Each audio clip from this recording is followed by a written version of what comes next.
اعوذ باللہ من الشیطان الرجیم بسم اللہ الرحمن الرحیم۔ السلام علیکم۔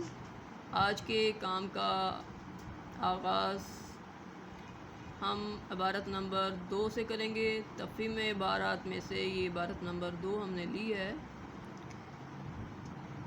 تفہیم عبارت میں سے عبارت نمبر 2 جو ہمارے پاس موجود ہے، پہلے اس کی ریڈنگ کر لیتے ہیں۔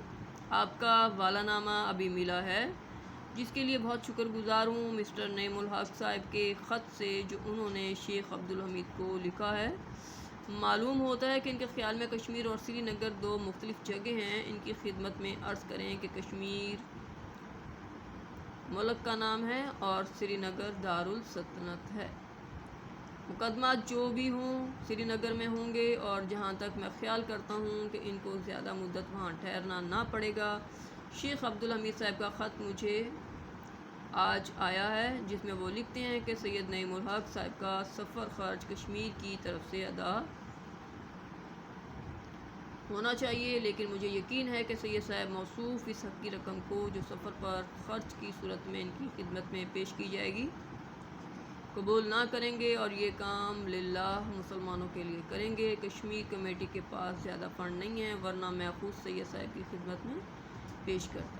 اس واسطے مہربانی کر کے ان کی خدمت میں عرض کریں کہ اگر آپ بلا کسی قسم کے معاوضے اور سفر خرچ کی خدمت کریں تو اللہ کے نزدیک اجر جزیل کے مستحق ہوں گے، اور اللہ تعالیٰ کی طرف سے کسی اور صورت میں اس کا اجر ضرور مل جائے گا۔ والا نامہ خط۔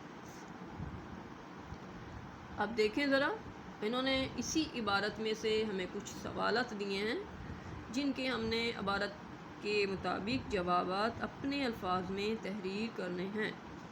سوال نمبر 1 ہے، علامہ اقبال نے مکتوب علیہ سے کیا کہا؟ اس کا خلاصہ لکھنا ہے۔ علامہ اقبال نے مکتوب علیہ سے کہا، سید نعیم الحق سری نگر میں مسلمانوں کے مقدمات کی پیروی کریں گے، ان کے اخراجات کا جو بوجھ ہے وہ کشمیر کمیٹی پر نہ ڈالیں، بلکہ وہ تمام مقدمات فی سبیل اللہ مطلب اللہ کے لیے لڑیں، اور اس بدلے میں اللہ تعالیٰ انہیں اجر عظیم سے نوازیں گے۔ سفر خرچ سے کیا مراد ہے؟ سفر خرچ سے کیا مراد ہے؟ سفر خرچ سے مراد وہ تمام اخراجات جو سید نعیم الحق کو مقدمات کی پیروی کے سلسلے میں سری نگر میں قیام کے دوران ان کے سفر میں کھانے پینے اور رہائش کے سلسلے میں جو اٹھانے ہوں گے، وہ تمام اخراجات سفر خرچ میں شامل ہیں۔ پیراگراف کا عنوان کیا کریں گے؟ پیراگراف کا عنوان ہوگا مکتوب اقبال۔ سید نعیم الحق وکیل ہیں، انہیں سری نگر کیوں بلایا گیا؟ معروف وکیل سید نعیم الحق کو مسلمانوں کے مقدمات کی پیروی کے سلسلے میں سری نگر بلایا گیا۔ اجر جزیل سے کیا مراد ہے؟ اجر جزیل مرکب ہے، جس کا مطلب ہے بہت بڑا اجر و ثواب کا ملنا۔ اسی عبارت کے ساتھ ہم تھوڑا سا کام جو ہے وہ مزید آگے بڑھائیں گے، وہ ہے ہمارے پاس اعراب۔ ہم الفاظ کے اعراب کے سیٹ والے کام کو پہلے سے شروع کر چکے ہیں، کچھ الفاظ ہمارے پاس مزید ہیں، ان کو بھی آج اپنے کام میں شامل کریں گے۔ ہمارے پاس اعراب کے سیٹ میں جو پہلا لفظ ہے حساب، پہلا لفظ مکسور، دوسرا مفتوح، جیسے کتاب، جیسے کتاب، بساط، علاج، مزاج، جہاد، خلاف، فراق، وصال، قیام، نکات، صفات وغیرہ جو ہیں وہ الفاظ ہیں۔ مختلف، پہلا مضموم پیش ہے، دوسرا ساکن، پھر تیسرا مفتوح، چوتھا مکسور اور پانچواں ساکن ہے۔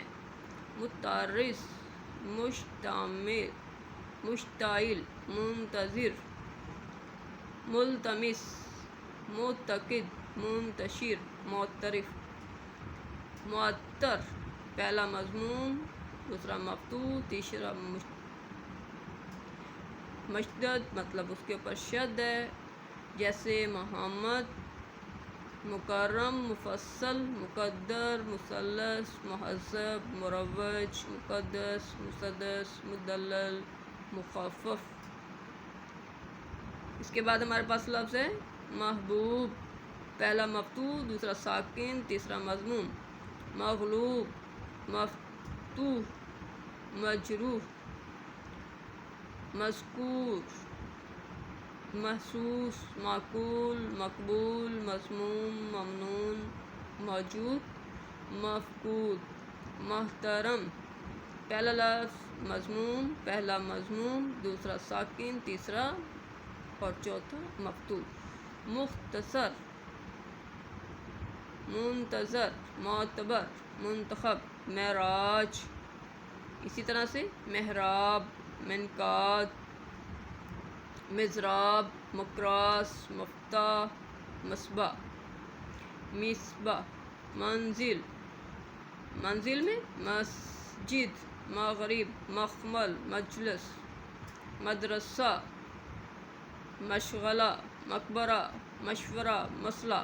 افضل، افضل میں اکبر، مرکز، مصدر، مکتب، مطلع، مقطع۔